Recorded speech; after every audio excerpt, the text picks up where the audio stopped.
Normal ഡെലിവറിയും സിസേറിയനും കഴിഞ്ഞ് എത്ര നാൾ റെസ്റ്റ് എടുക്കണം? അപ്പം doctor Lissamma Joseph, senior consultant gynaecologist, laparoscopic surgeon, cosmetic gynaecologist and sexologist, Ernakulam medical centre, Kochi. സാധാരണ ഇത് എപ്പോഴും വന്ന് ചോദിക്കുന്നത്, ഞങ്ങൾക്ക് നോർമൽ ഡെലിവറി ആയിരുന്നു, ഞങ്ങൾക്ക് സിസേറിയന് എത്ര നാൾ റെസ്റ്റ് എടുക്കണം? ഇപ്പോൾ ഒരു നോർമൽ ഡെലിവറി ആണെങ്കിൽ നമ്മൾ പറയും 2 to 6 വീക്സ് റെസ്റ്റ് എടുക്കണം. അതെങ്ങനെയാണ് നടക്കുന്നത്? ഡെലിവറി കഴിഞ്ഞ് ഫസ്റ്റ് ആൻഡ് സെക്കൻഡ് ഡേ നമുക്ക് നടക്കാൻ തുടങ്ങാം. ഒരു 2 ആഴ്ച കഴിയുമ്പോൾ നമുക്ക് ചെറിയ ചെറിയ എക്സസൈസ് തുടങ്ങാം. കംപ്ലീറ്റ് ബെഡ് റെസ്റ്റ് എന്ന് പറയുന്ന ഒരു സംഗതി ഇല്ല. പിന്നെ ഒരു 6 ആഴ്ച കഴിയുമ്പോൾ, 6 ആഴ്ചയുടെ ആവശ്യമേ ഉള്ളൂ, നടക്കുകയും എടുക്കുകയും സാധാരണ പോലെ ആകാം.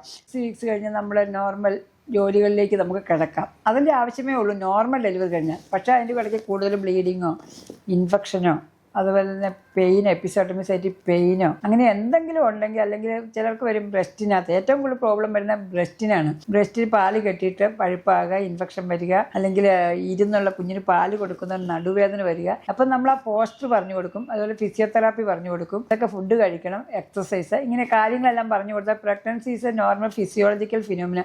അതിനൊരു വലിയ ലോങ് ടൈം റെസ്റ്റിൻ്റെ ആവശ്യമില്ല. 6 വീക്സ് കഴിയുമ്പോൾ നമുക്ക് നോർമലാകാം. ഇതുപോലെ തന്നെ സിസേറിയൻ കഴിഞ്ഞാൽ നമുക്കൊരു 12 വീക്സിൻ്റെ റെസ്റ്റാണ് നമ്മൾ പറയുന്നത്, 3 മാസം വരെ. പക്ഷേ ഫസ്റ്റ് ഓർ സെക്കൻഡ് ഡേ തുടങ്ങി നമുക്ക് ചെറിയതായിട്ട് വാക്ക് ചെയ്യാം. അതുപോലെ തന്നെ ഒരു മൈൽഡ് ആയിട്ടുള്ള എക്സസൈസ് ഒക്കെ നമുക്കൊരു 6 ആഴ്ച ആകുമ്പോൾ പയ്യുള്ള നടപ്പ്, ചെറിയ ചെറിയ എക്സസൈസ് ഒക്കെ ചെയ്യാം. പിന്നെ ഏറ്റവും കൂടിയ എക്സസൈസുകൾ, ഭയങ്കര സ്ട്രെച്ചിങ്ങുകളോ ഒത്തിരിയുള്ള എക്സസൈസുകളൊക്കെ ഒരു 3 മാസം കഴിഞ്ഞിട്ട് നമുക്ക് ചെയ്യാം. സിസേറിനും നോർമൽ ഡെലിവറിയും തമ്മിലുള്ള വ്യത്യാസം എന്ന് പറഞ്ഞാൽ, സിസേറിൻ നമ്മൾ കുറച്ച് വയറ് 8 ലെയറായിട്ട് കീറുന്നുണ്ട്. അപ്പോൾ അതെല്ലാം ഹീല് ചെയ്യണം. അത് ഹീല് ചെയ്യാനായിട്ടാണ് നമ്മളൊരു 1 month 21 days എങ്കിലും എടുക്കും അത് നന്നായിട്ട് ഹീൽ ചെയ്യാൻ.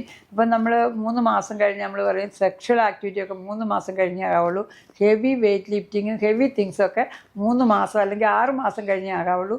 പിന്നെ നമ്മൾ പറയും നിങ്ങളൊരു ഫാമിലി പ്ലാനിങ്, അടുത്ത പ്രഗ്നൻസി ഉടനെ വേണ്ട എന്നുള്ള ഒരു മെത്തേഡ് സ്വീകരിക്കുക. ഇപ്പോൾ ഒരു നോർമൽ ഡെലിവറി കഴിഞ്ഞാൽ നമുക്കൊരു 6 വീക്സ് കഴിഞ്ഞാൽ കോപ്പർട്ടി ഇട്ട് കൊടുക്കാം. സിസേറിയൻ കഴിഞ്ഞാലും സെക്ഷൽ ആക്ടിവിറ്റി തുടങ്ങുന്നതിന് മുമ്പ് 3 മാസത്തിന് മുമ്പായിട്ട് നമുക്ക് കോപ്പർട്ടി ഇട്ട് കൊടുക്കാം. ഇപ്പം പുതിയൊരു മെത്തേഡുണ്ട്, ഇംപ്ലാനോ എന്ന് പറഞ്ഞ് കയ്യേലിടുന്ന ഒരു മെത്തേഡുണ്ട്. അത് ഡെലിവറി കഴിഞ്ഞ് 20-ാം ദിവസം ഇട്ട് കൊടുക്കാം, മെൻസസിൻ്റെ 7-ാം ദിവസം ഇട്ട് കൊടുക്കാം. അത് ഇങ്ങനെ ഏത് മെത്തേഡിൽ ഒരു കോൺട്രാസെപ്ഷൻ, ഒരു ആദ്യത്തെ കൊച്ചും 2ാമത്തെ കൊച്ചും തമ്മിൽ മിനിമം ഒരു 3 വയസ്സിൻ്റെ ഗ്യാപ്പുള്ളതാണ് ഏറ്റവും നല്ലത്. അപ്പോൾ ആ അഡ്വൈസ് നമുക്ക് കൊടുക്കാം. പിന്നെ ഫുഡ്, എക്സസൈസ്, റെസ്റ്റ്, ഇങ്ങനെയുള്ള കാര്യങ്ങളെല്ലാം നമ്മൾ കൗൺസിലിംഗ് കൊടുത്ത് അവർക്ക് വേണ്ട നിർദ്ദേശങ്ങൾ കൊടുക്കും. എന്നും വരുന്നൊരു ക്വസ്റ്റ്യനാണ്, ഡോക്ടറെ എന്തുവരെ റെസ്റ്റ് എടുക്കണം?